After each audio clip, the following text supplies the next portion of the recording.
രാജ്യതലസ്ഥാനത്തെ അധികാരം ഇരുമുന്നണികളുടെയും അഭിമാന പോരാട്ടമാണ്. മൂന്നാം തവണയും വിജയിക്കാമെന്ന ബി.ജെ.പി. ആത്മവിശ്വാസം വയ്ക്കുമ്പോൾ ഒരു തിരിച്ചുവരവിനൊരുങ്ങുകയാണ് ഡൽഹി കോൺഗ്രസ്. മുഖ്യമന്ത്രി അരവിന്ദ് കെജ്രിവാളിന്റെ അറസ്റ്റും ജാമ്യവും വോട്ടർമാർക്കിടയിൽ വലിയ സ്വാധീനം ചെലുത്തുമെന്നാണ് ആം ആദ്മിയുടെ വിലയിരുത്തൽ. ഇത്തവണ ഡൽഹിയിൽ ആം ആദ്മി പാർട്ടിയും കോൺഗ്രസും സഖ്യമായാണ് ജനവിധി തേടുന്നത്. 7 മണ്ഡലങ്ങളിൽ 4 ആം ആദ്മി പാർട്ടിയും 3 കോൺഗ്രസുമാണ് മത്സരിക്കുന്നത്.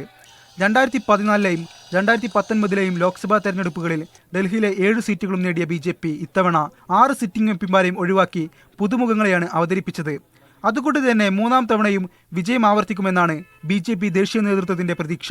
ഡൽഹിയിൽ 15 വർഷം അധികാരത്തിലിരുന്ന കോൺഗ്രസ് ഒരു തിരിച്ചുവരവിനൊരുങ്ങുകയാണ് ഈ തെരഞ്ഞെടുപ്പിലൂടെ.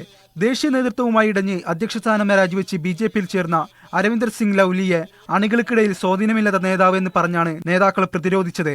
സഖ്യപ്രഖ്യാപനം മുതൽ പാർട്ടിക്കുള്ളിൽ ഉടലെടുത്ത അസ്വാരസ്യങ്ങൾ ഇപ്പോഴും പുകയുന്നുണ്ട്. തെരഞ്ഞെടുപ്പ് പ്രഖ്യാപിച്ച് ദിവസങ്ങൾക്ക് ശേഷമാണ് മുഖ്യമന്ത്രി അരവിന്ദ് കെജ്രിവാളിനെ അറസ്റ്റ് ചെയ്തത്. അതുകൊണ്ട് തന്നെ ജയിലിന് വോട്ടിലൂടെ മറുപടി നൽകുമെന്ന ക്യാമ്പയിൻ ജനങ്ങൾ ഏറ്റെടുത്തിട്ടുണ്ടെന്നാണ് ആം ആദ്മി പാർട്ടിയുടെ വിലയിരുത്തൽ. ആം ആദ്മി പ്രവർത്തകർ പാകിസ്ഥാനികളെന്ന അമിത്ഷായുടെ പ്രസ്ഥാനവും കെജ്രിവാൾ പ്രചാരണായുധമാക്കിയിരുന്നു.